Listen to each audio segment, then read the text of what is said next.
We're going into the heart of severe storm season, and unfortunately, we have a very active time frame up ahead, especially through that Thursday into your Sunday. It's a 4-day event, folks, into the middle part of the country. Everything kind of gets going into western Oklahoma, western Kansas, along the dry line into the heat of the afternoon on Thursday. All three modes of severe storms, and that dotted line implies that could be a much more significant, large to if not very large hail threat and possible tornadoes within this sector. A little bit lighter as you shift further south along that dry line back in West Texas and further north up into Nebraska. But all this shifts eastbound as we head into Friday, which with more significant trough will be coming in. That sets the stage for a renewed threat with all three modes, essentially from Texas all the way north to Iowa, back into Illinois, but especially for those areas into eastern Oklahoma, Arkansas, eastern Kansas, back into Missouri, and those areas into central and southeastern portions of Iowa. And then, yes, we have another significant trough that will be coming in and kind of reloads across the south, essentially from Texas. And those could extend all the way up into Michigan, with a favorite area again into Oklahoma, as well as into Kansas, back into Missouri. And then, yes, even on Sunday, we have yet another threat as this continues to push further off to the east. Those areas into East Texas, back into Arkansas, back into Missouri, as well as into Illinois. So you can see it's going to be extremely active, folks. So I appreciate all my subscribers out there. If you are new to the channel and like detailed weather breakdowns, hit the subscribe button and you're in. You get all my daily updates on this channel. I put out a lot of activity. I'm pretty much here on a daily basis. I've done over about 1,400 different videos. So I'm here on a daily basis to keep you well ahead of the storm. So follow along if you do like detailed weather breakdown. So here's the big picture, folks, and here's the setup for today. We do have this little system that's coming in from the Great Lakes that's swinging through those areas across the Ohio Valley and back into the Northeast, just bringing some light showers for that area. But it's also bringing a renewed cool down. So enjoy the cooler conditions for the next couple of days, essentially from now through Thursday. Especially part of the middle of the country, you are going to be warming up, but there's a system out west that's going to be the first system that's going to be impacting those areas across the central and southern plains on Thursday. And then, yes, we have another system that will be lurking behind that one. That brings the renewed threat for Saturday. So everything gets going on Thursday. So here's the dew points as we head into the heat of the afternoon. You can see this sharp gradient. That's the dry line, folks.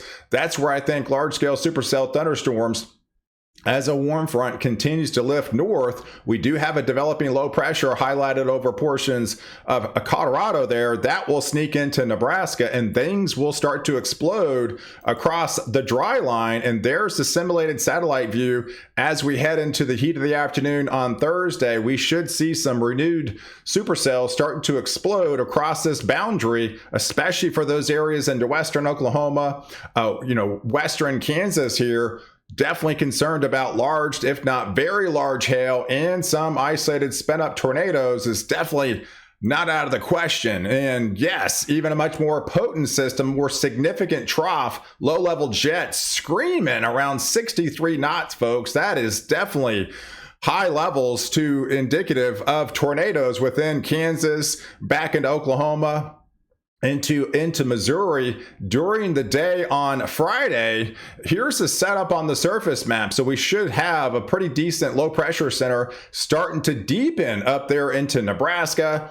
Everything gets going on Friday morning into Friday afternoon as this activity is active across the dry line. Now those areas across portions of North Texas likely could get some supercell thunderstorms, some larger hail producers with that activity, but really active as you get into Oklahoma and back into Kansas here. And yes, that darker green, we're going to be seeing a lot of rainfall, and this is going to be relentless. So flooding is going to be a concern. concern over time for these areas where they're just this day after day of these systems back into Missouri, as well as into Iowa, as well as into areas of Nebraska. And there's the, overall significant tornado parameters. So this is the shorter range numerical guidance is just now kind of coming in within range. It only goes out 87 hours, so it puts it between now and Friday afternoon. But yes, this is where the low-level jet is cranking 50, 60 knots, and it's going to be cranking for several days, folks, like that. So yes, this looks to be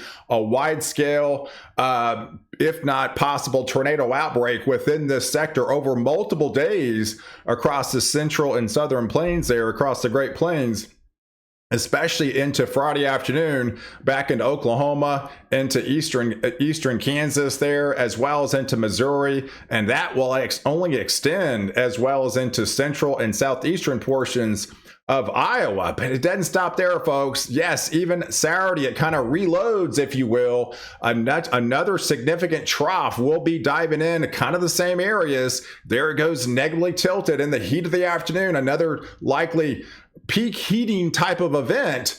And those are typically sometimes the worst type of events because you have peak heating to work with, and it aligns with some more significant CAPE values. It aligns with the low-level jet. So all the kind of the parameters are starting to come together. Could be a much more larger scale event back into Texas, as well as into Oklahoma, as well as into Kansas, back into Missouri here, and getting into Arkansas. And that extends later on in today.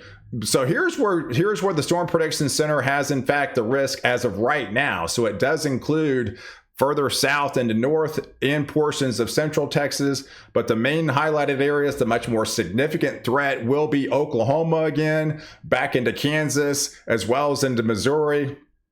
And this will likely extend further north as we get deeper into the outlook, closer into Saturday. But here is the setup for Saturday afternoon. Again, we've got another much more significant trough that will be coming in, highlighting those same areas again, get hit hard back into Kansas, especially into Oklahoma. Now it definitely includes those areas into north, could be far south as into central Texas, and that will extend into Arkansas, back into Missouri. And those are the ones that could extend all the way up into Iowa, back into areas of Wisconsin, and even some areas back into Michigan's likely maybe not out of the picture as it goes through Illinois, portions of Indiana, and some areas even to Michigan could see some severe storms even to the day, even into Saturday afternoon. So here's the setup for Sunday, because it's a multi-day event, folks. There's the setup for Sunday as that trough will be coming in. These will be shifting east. So now it's going to be favoring those areas into East Texas, back into portions of Louisiana, as well as into Arkansas, back into Missouri, as well as into Illinois. And some of those areas could extend into portions of Indiana, and then that even could actually extend back into Michigan. But notice further southeast, I think much of Dixie Alley, much of the southeast misses out on the severe weather threat.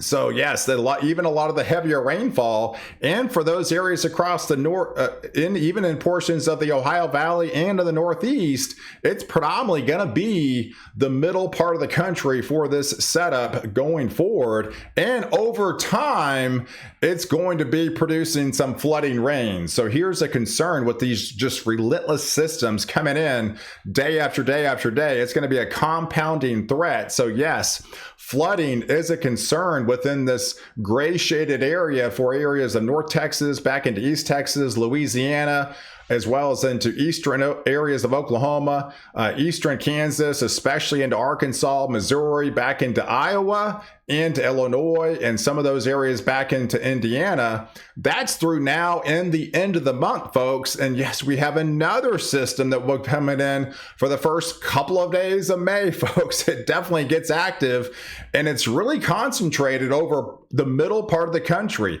We'll have another system coming in for those first couple of days of May, and then reload the atmosphere for the southern plains and the Central Plains and all the way points northbound. So these areas definitely need the rain, especially for those areas into Kansas, back into Iowa. Obviously, they don't need the severe storms, but it definitely appears to be very active. If you look at the overall drought index where we are right now, notice the dry slot where we put all the major dent in the drought. Now there is no drought for a good part of the southeast. Really, much of the east, much of the Ohio Valley, and much of the northeast has just been inundated with heavier rain. So you actually take a little bit of a respite, but it's not like you won't get any rain, but you certainly won't get the deluge that middle part of the country is going to get. So unfortunately, much of, like, say, West Texas, back into New Mexico, is likely going to miss out on most of the activity. But for those areas into Kansas, back into Missouri,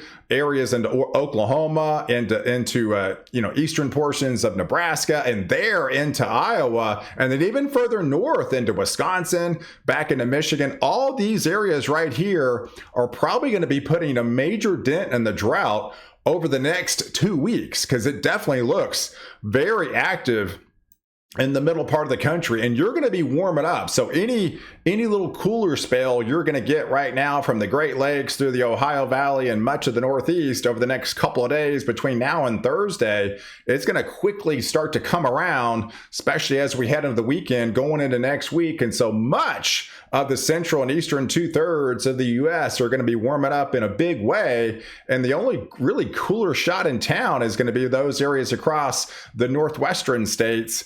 And it's, like I mentioned, it's going to be really wet across the middle part of the country. So overall, you've got the drier slot across the southeast, you got the drier slot amongst the East Coast, and for those areas into the Northeast, it's just really these areas across the central states that are going to be inundated with likely some heavier rainfall in an extended period of times so that it remains unsettled going through the end of the month and going into that first week of May. And it definitely starts to warm up again. So even going into that first week of May, for those central and eastern 2/3 with the south wind, a lot of the dew points are going to be high. That's why it puts the rain prospects higher. So your overnight low temperatures are probably going to be really well above average across these areas where you see the deeper red here.